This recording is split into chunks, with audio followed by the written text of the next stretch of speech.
దేవుని నామమునకు స్తోత్రంలో ఈనాటి ధ్యానాంశము ఫాదర్స్ డే సందర్భముగా తాను పెంచి పోషించిన ప్రజల వలన తండ్రి అయిన దేవుని దుఃఖము. యెషయా గ్రంథం 1వ అధ్యాయము 2వ వచనం ప్రకారము, ఆకాశమా భూమి చెవియొగ్గుము, నేను పెంచిన పిల్లలే నా మీద తిరుగుబడి ఉన్నారు అని వాపోవచ్చున్నాడు. ఆనాటి ఈనాటి ప్రజల కొరకు. ఆకాశమా ఆలకించుము, భూమి చెవియొగ్గుము, నా పిల్లలను నేను ప్రేమతో పెంచితిని, గొప్ప చేయ తలంచితిని, కానీ వారి తిరుగుబాటుతో నన్ను బాధించిరి వేధించిరి అంటూ ఆకాశమునకు భూమికిని చెప్పుకుంటున్నాడు. ఎవరికి చెప్పుదామంటే అందరూ మనుషులే, అందరూ ఒకరికొకరు ఆ విధముగానే ఉన్నవారు. నీతిమంతుడు లేడు, ఒక్కడు లేడు, అందరూ అదే మనసు కలిగి ఉన్నారు.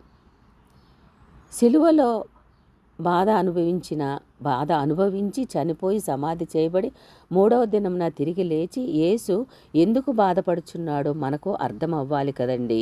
కృపామయుడు, ప్రేమామయుడు, దయామయుడు, సర్వోన్నతుడు అని మనము పొగుడుతూ ఉంటాము. అది మంచిదే, సరే, కానీ అంత ప్రేమ గలవాడు కాబట్టి బాధపడుచున్నాడు కదా. మరి మనము బాధ పెడుతున్నాము కదా. యేసయ్యకు కలిగిన బాధ ఒకవేళ నా వలన, నీ వలన, మన వలన అయితే అది తెలుసుకున్న మనము మన వలన ఆయన ఇంకా బాధపడకుండా చూస్తాను అనే మనసు మనలో ఉండాలి కదండి. కానీ ఉందా? అది మనమే ప్రశ్న వేసుకుందామండి. ఇది నేను చెప్పిన మాటలు కాదండి. యెషయా గ్రంథము ద్వారా, యెషయా ద్వారా యేసుక్రీస్తు బాధపడుతూ మనకి చెప్తున్న మాటలు అని నేను ఆలోచించుకోవాలి కదా. మన కొరకు యేసు తన ప్రతి అవయవమును గాయపరుచుకొని ఆఖరి రక్తపు బొట్టు వరకు కార్చి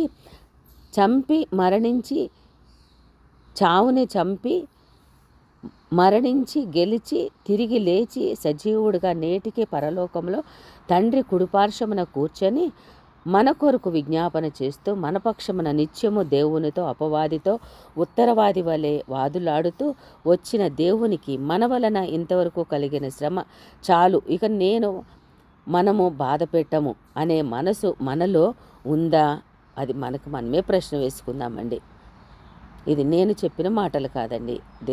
యేసుక్రీస్తు వలన యేసుక్రీస్తు చాలా బాధపడుతూ ఉన్నారు. క్రీస్తు పడిన ఆ శ్రమ వేదన అర్థం చేసుకుంటే ఆయనను బాధ పెట్టాలనిపించదు. ఈయన చర్య దేవునికి దుఃఖం కలిగిస్తుంటే దేవునికి దూరంగా ఉండాలనిపిస్తుంది. సర్వలోకము జనముల యొక్క కన్నీరు తుడుస్తున్న యేసు కన్నీరు పెట్టడము నేను తిరుగుబాటు చేయటం వలననే కదా. పెంచి పోషించిన తండ్రి అయిన దేవుడినే విసర్జించాను. నేను తండ్రి అయిన దేవుడు నాతో చేసిన ఆత్మీయ నైతిక నిబంధనను విస్మరించాను. మనసు మార్చుకుని నూతన హృదయములతో తన యొద్దకు రమ్మనుచున్నాడు కదా. పాపములను కడుగుకొనుడి, శుద్ధి చేసుకొనుడి అని ఆహ్వానించుచున్నాడు కదా. వ్యక్తిగత జీవితము శుభ్రపరచుకొని దేవుని వైపు తిరిగితే ఆయనకు దుఃఖము పోయి ఆనందించగలడు. ఎలాంటి పాపినైనా దేవుడు క్షమించి పవిత్రీకరించగలిగిన వాడు అని కూడా వాగ్దానం చేస్తున్నాడు. మన పాపములను క్షమించులాగున యేసుక్రీస్తు కలిగిన దుఃఖము తొలగిపోవులాగున దేవుని పాదాల చెంత నిత్యము మన పాపములను ఒప్పుకొనగలిగినప్పుడు అప్పుడే మనతోటి మాట్లాడతాడట, సంతోషపడతాడు కూడా.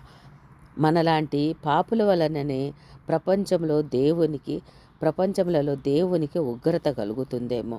మనము పశ్చాత్తాపడదామండి. తండ్రిని సంతోషపరచులాగా మన ప్రవర్తన మార్చుకుందాము, ఆయన అడుగుజాడలలో నడుచుకుందామండి అని మనము తీర్మానించుకొనుటకు, ఆ తీర్మానంలో నిలబడుటకు మన జీవితాలను సరిచేయుము తండ్రి అని ప్రార్థన చేద్దామండి. ఆయనను వేడుకుందాము. ఆమేన్.